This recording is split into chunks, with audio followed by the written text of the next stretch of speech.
Bonjour à toutes et tous. Je vais vous parler aujourd'hui, je vais faire une petite vidéo pour vous parler de mon livre que vous avez déjà vu dans les réseaux sociaux et en faire une présentation. Donc ce livre qui est sorti en décembre dernier, j'y parle dans cinq chapitres du béton de façon générale. Donc dans un premier temps, j'explique un peu les ingrédients, quels vont être les constituants nécessaires pour faire un béton et surtout un bon béton.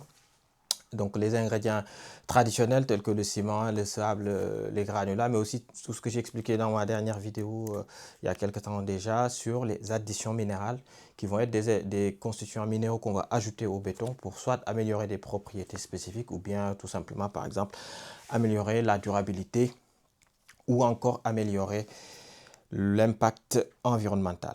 Ensuite, je parle des propriétés. Donc, quand on fait un béton, c'est important de savoir les propriétés, notamment à l'état frais, à l'état durci. Est-ce que le béton est à la bonne consistance? Est-ce qu'il a la bonne résistance? Est-ce qu'il a la bonne rhéologie, etc. Donc, j'explique en détail ces éléments. Et puis, les méthodes de formulation, quand on formule un béton, c'est comme un cuisinier finalement, un chef cuisinier qui va mélanger des ingrédients dans des proportions spécifiques pour faire un bon plat, un bon repas. C'est la même chose ici.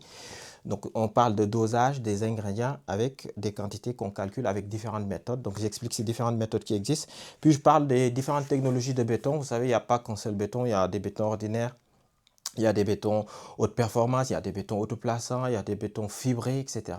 Donc, en fonction des applications et de la complexité d'un projet, on peut utiliser tel ou tel béton. Et j'explique un peu ces différentes technologies et comment on peut les utiliser en bon escient dans des projets. Et puis je parle à la fin d'exercices d'application, notamment pour les étudiants. Donc il y a un certain nombre d'exercices que vous trouverez à la fin du livre. Donc bien sûr des exercices corrigés, détaillés, avec des séries vidéo qui vont arriver ensuite, qui vont expliquer de façon détaillée ces différents exercices. Et ces vidéos auxquelles vous pourrez accéder simplement en scannant un QR code qui est visible au début de chaque exemple, au début de chaque exercice que vous voyez, par exemple juste ici.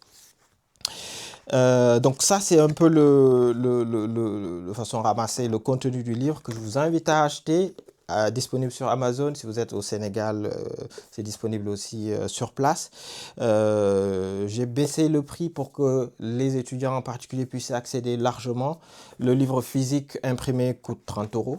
Donc à peu près 18 000 ou 20 000 francs CFA. Et le livre numérique qui est accessible sur tablette ou sur téléphone via l'application Kindle de Amazon, lui, il est à 20 euros tout simplement, donc soit à peu près 12 000 francs CFA. Merci.